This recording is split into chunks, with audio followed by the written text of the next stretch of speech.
Sziasztok srácok, lányok, én Janesz vagyok. Köszöntelek benneteket hatalmas nagy szeretettel ma is itt a Művész csatornámon. Ez a videó most a szokásos hétfői videóimtól egy picit eltérő lesz. Soron kívül osztom meg veletek ezt a festős videómat.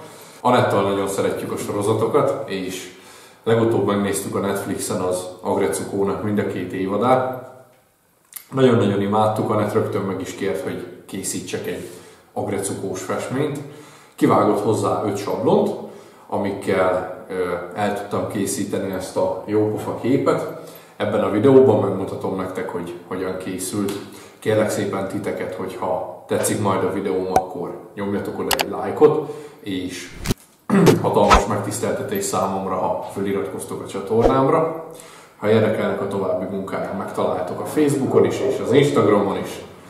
Ha pedig bárki bármikor szeretne tőlem egy festményt, csak annyi a dolga, hogy küldjen a részemre egy üzenetet. Az összes elérhetőségemet megtaláljátok itt lenne a videó alatti leírásban.